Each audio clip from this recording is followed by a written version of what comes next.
Hello, bachcho. Let's see the question. The question says two students, Rishi and Kushi, were preparing for International Chemistry Olympiad. They had come across a question. In that, a table of boiling points of members of homologous series of alkanes was given, and similar trend is followed in other class of compounds also. Predict the trend observed. Okay. What reason can be attributed to this trend, to the above trend? तो बच्चों question में बताया गया कि दो students हैं who are preparing for the international chemistry olympiad exam.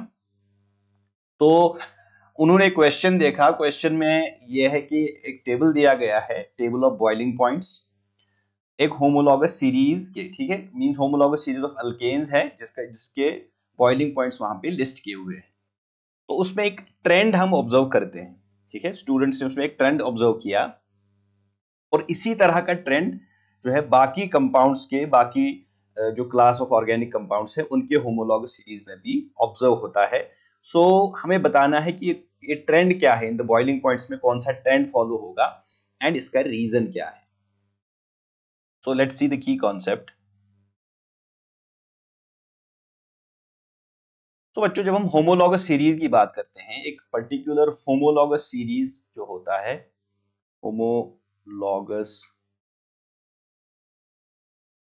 Series, उसमें जो सक्सेसिव मेंबर्स होते हैं एक सीरीज के, they differ by certain amount of molecular mass. ठीक है, तो मींस जो सक्सेसिव ग्रुप मेंबर होता है होमोलॉगस सीरीज, उस होमोलॉगस सीरीज का, उसका मॉलिक्यूलर मास होता है उसके प्रीवियस मेंबर से. Okay, so as a result एक CH2 ग्रुप का डिफरेंस रहता है. One CH2 group difference is there between each member of the homologous series. ठीक है, सो एक CH2 ग्रुप है, that means it's around 14 units का मास. सो फॉर एग्जांपल एल्केन्स की ही यहाँ पे एग्जांपल लेते हैं. We have alkanes CH4, then will be having C2H6. एक CH2 ग्रुप इसमें ज्यादा है.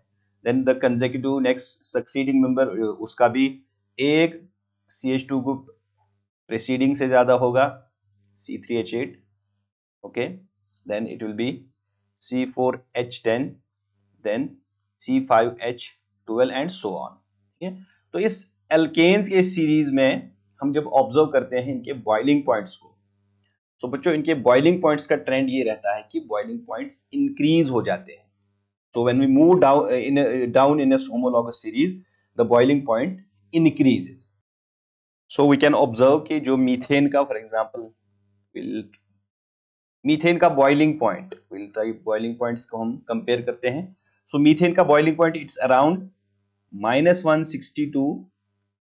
This is in degree centigrades. Okay, then for ethane it is -89. okay, then it is -42 for propane. For butane it is 0 degree centigrades, and for pentane it is 36. और consecutive members की अगर हम देखें, let's suppose we'll take another C6H14. this is hexane. Hexane का boiling point होता है around 69 degree centigrades. C7H16, this is heptane. Heptane का boiling point is around 98 degree centigrades. So what the trend we see is that as we move down, so we can write in this case, and when we move down the boiling point, we can observe इसमें boiling point increases. ठीक है, increase हो जाता है. तो इसी तरह का increase हम सारे homologous series में देखते हैं, means other class of organic compounds जो है उनमें भी इसी तरह का ट्रेंड हमें मिलता है. So the basic reason जो यहाँ पे है, जो हमें रीजन यहाँ पे, इस चीज का रीजन जो है, इस ट्रेंड का रीजन ये है कि as we move down in a homologous series, write it down, as we move down in a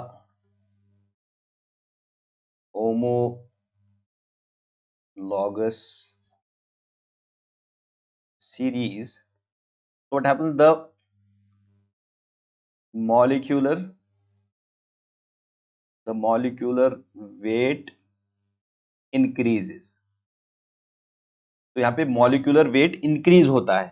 सो जब मॉलिक्यूलर वेट इंक्रीज होता है तो एज ए रिजल्ट, ठीक है, the molecular weight increases which results in an increase in boiling point, ठीक है। तो यहाँ हम 14 यूनिट्स का देखते हैं कि हर मेंबर जो है दूसरे मेंबर से, जब हम नीचे जाते हैं एक सीरीज में 14 यूनिट्स का इससे ज्यादा मॉलिक्यूलर मास है। तो जो ही हम जितना ज्यादा हम नीचे आएंगे उतना मॉलिक्यूल बड़ा होता जाएगा, कार्बन नंबर जो है कार्बन के एटम्स में इंक्रीज हो जाएंगे। एज ए रिजल्ट जो उसका मॉलिक्यूलर वेट है वो इंक्रीज होगा, and as a result the boiling point also increases. Clear? So hope you understood it well. Best of luck.